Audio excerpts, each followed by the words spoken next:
Kasabay ng pagdiriwang ng National Fisher Folks Day ngayong araw, hinikayat ng grupong Atin Ito Coalition ang ating mga kababayang mangingisda, lalo na sa West Philippine Sea, na ituloy lamang ang paghahanap buhay. Lalo na't anila, may karapatan naman tayo sa naturang lugar. Si Mela Lasmora sa sentro ng Balita Live. Audrey, fish, fish, fish, and peace, peace, peace. Yan ang mensahe ng Atin Ito Coalition para sa ating mga kababayang mangingisda sa gitna nga ng paggunita ng bansa ng National Fisher Folks Day o Pambansang Araw ng mga Mangingisda. Ito ay sa gitna na rin nga ng iba't ibang hamon sa West Philippine Sea.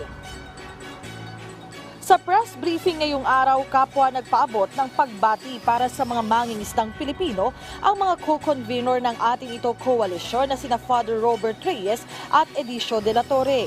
Matatanda ang nagkaroon ng mga civilian mission sa West Philippine Sea ang kanilang grupo para ipaglaban ang ating mga karapatan, gayon din ang kapakanan ng mga mangingisdang Pilipino.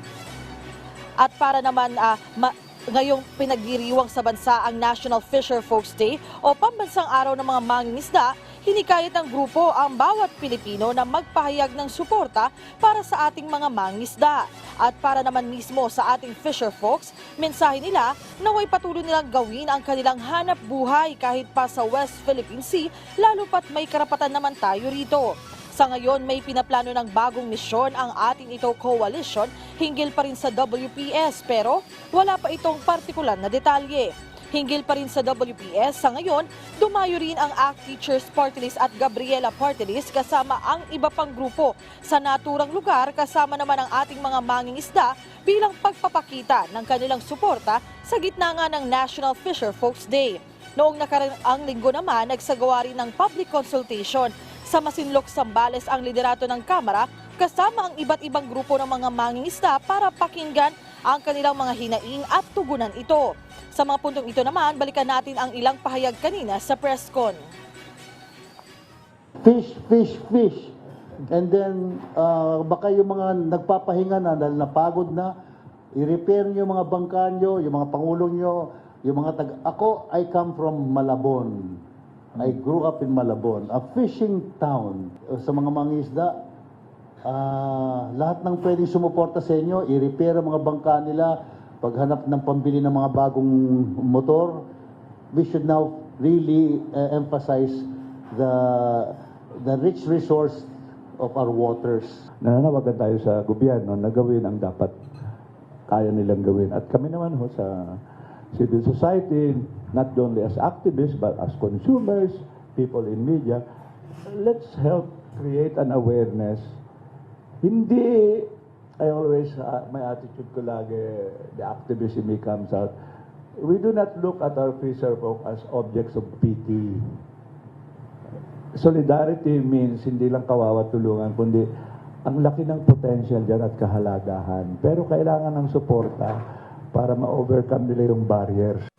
Audrey, kanina lamang bago naman tayo umere ay naglabas din ng pahayag si House Speaker Martin Romualdez patungkol nga dito sa National Fisher Folks Day at kanyang tinitiyak sa ilalim ng administrasyon ni Pangulong Ferdinand R. Marcos Jr. patuloy na poprotektahan ng pamahalaan ang karapatan at kapakanan ng ating mga mangingisdang Pilipino kahit nga riyan at lalo pa sa West Philippine Sea. Audrey? Okay, Mela, patuloy na hinihikayat ng grupong Atin To yung ating mga kababayang mangingisda, partikular na sa West Philippine Sea, na ipagpatuloy lang yung kanilang pangingisda at paghahanap buhay. Pero meron ba silang komento sa ipinahayag naman ng gobyerno ng China na yung mga mangingisdang foreigner o banyaga ay huhulihin dun sa area?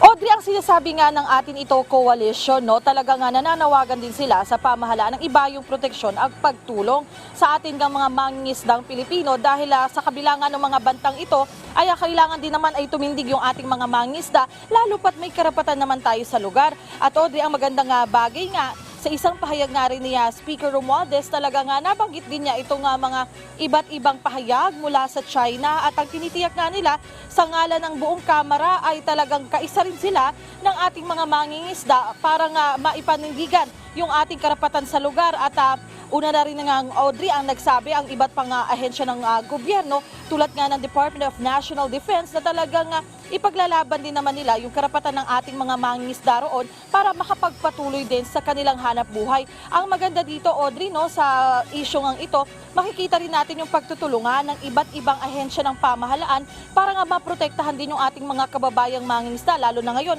pambansang araw ng mga mangingisda, talaga nga iginigit nga nila na ang karapatan ng mga mangingisdang Pilipino kailangan yan laging manaig at mapanatili dahil nga ito naman ay karapatin din ng makapaghanap buhay kahit nga sa West Philippine Sea. Audrey. Maraming salamat, Mela Lesmora.